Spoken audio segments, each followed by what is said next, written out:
ರೀಸೆಂಟಾಗಿ ಶಿವಾಜಿನಗರ ಕಡೆ ಹೋಗಿದ್ದಾಗೆ ಊಟ ಮಾಡೋಣ ಅಂತ ಅನ್ನಿಸ್ತು. ನಾನು ಶಿವಾಜಿನಗರಲ್ಲಿರೋ ತುಂಬ ಹೋಟೆಲ್ಗಳನ್ನ ಸೇವ್ ಮಾಡಿಟ್ಟಿದ್ದೆ. ಅದರಲ್ಲಿ ಹಿಲಾಲ್ ರೆಸ್ಟೋರೆಂಟ್ ಕೂಡ ಒಂದು ಸರಿ ಹೋಗಿ ಟ್ರೈ ಮಾಡೋಣ ಅಂತ ಹೋದ್ವಿ. ಫಸ್ಟ್ಗೆ ನಾವು ಟ್ರೈ ಮಾಡಿದ್ದೆ ಈ ಮಟನ್ ಶೇಕ್. ಯಾಕಂದರೆ ಮುಂಚೆ ಹೋದ ತಕ್ಷಣ ಅಲ್ಲೇ ಮಾಡ್ತಾಯಿದ್ರು, ಸರಿ ಟ್ರೈ ಮಾಡೋಣ ಅಂತ ಅನ್ನಿಸ್ತು. ಶೇಕನ್ನು ಜಾಸ್ತಿ ಇಷ್ಟಪಡಲ್ಲ, ಓಕೆ ಚೆನ್ನಾಗಿರುತ್ತೆ ಅಂತ ಟ್ರೈ ಮಾಡಿದೆ. ಬಟ್ ಅದು ಮಟನ್ ಫ್ಲೇವರ್ ಹಂಗೆ ಮುಖಕ್ಕೆ ಕೊಡ್ದಂಗೆ ಅನ್ಸುತ್ತೆ, ನಿಮಗೆ ಜಾಸ್ತಿ ತಿನ್ನಬೇಕು ಅಂತಲೇ ಅನಿಸಲ್ಲ. ಸೊ ನನಗೇನೋ ಅಷ್ಟು ಇಷ್ಟ ಆಗಿಲ್ಲ. ಆ್ಯಂಡ್ ಮಟನ್ ಬಿರಿಯಾನಿಗೆ 330 ರೂಪಾಯಿ ಚಾರ್ಜ್ ಮಾಡಿದ್ರು. ಅದೇ ಇಲ್ಲಿ ತುಂಬಾ ಬೇಜಾರಾಗಿದ್ದು.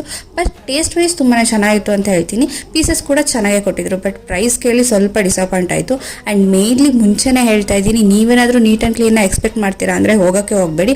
ಅಷ್ಟೆಲ್ಲ ನೀಟ್ ಆ್ಯಂಡ್ ಕ್ಲೀನ್ ಎಲ್ಲ ಇರಲ್ಲ ಇಲ್ಲಿ. ಆ್ಯಂಡ್ ಆ್ಯಂಬಿಯನ್ಸ್ ಕೂಡ ಅಷ್ಟೇನು ಚೆನ್ನಾಗಿರಲ್ಲ ಅಂತ ಹೇಳ್ತೀನಿ. ಆ್ಯಂಡ್ ತಂದೂರಿ ಕೂಡ ಆರ್ಡರ್ ಮಾಡಿದ್ವಿ. ತಂದೂರಿ ಕೂಡ ಚೆನ್ನಾಗಿತ್ತು ಅಂತ ಹೇಳ್ಬೋದು. ಇದನ್ನು ಟ್ರೈ ಮಾಡ್ಬೋದು ನೀವು ಧೈರ್ಯವಾಗಿ. ಆ್ಯಂಡ್ ನೆಕ್ಸ್ಟ್ ಇಲ್ಲಿ ರೋಟಿ ಜೊತೆಗೆ ನಾವು ಬಟರ್ ಚಿಕನ್ನ ಆರ್ಡರ್ ಮಾಡಿದ್ವಿ.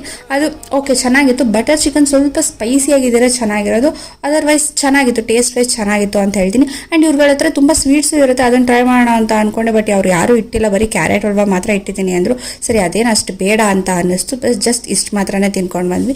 ನಂಗೆ ತುಂಬಾ ಇಷ್ಟ ಆಗಿದ್ದೆ ಆ ಗೀ ರೈಸ್ ಅಂತೂ ಅಲ್ಟಿಮೇಟ್ ಆಗಿತ್ತು ಅಂತ ಹೇಳ್ತೀನಿ. Must try. ಬೇರೆ ಗ್ರೇವಿಗಳಿಗಿಂತ ಅವ್ರು ಕೊಡೋ ಆ ಬೇಳೆ ಸಾಂಬಾರು ಇರುತ್ತಲ್ಲ, ಅದ್ರ ಜೊತೆಗೆ ತಿಂದ್ರೇನೆ ಗೀ ರೈಸ್ ಅಂತೂ ಅಲ್ಟಿಮೇಟ್ ಆಗಿರುತ್ತೆ. ಓವರ್ ಆಲ್ ಟೇಸ್ಟ್ ಓಕೆನೆ, ಸ್ವಲ್ಪ ಆಂಬಿಯನ್ಸ್ ಚೇಂಜ್ ಮಾಡಿ ನೀಟಾಗಿ ಕ್ಲೀನಾಗಿ ಇಟ್ಕೊಂಡ್ರೆ ಚೆನ್ನಾಗಿರುತ್ತೆ ಅನ್ಸುತ್ತೆ. Thank you.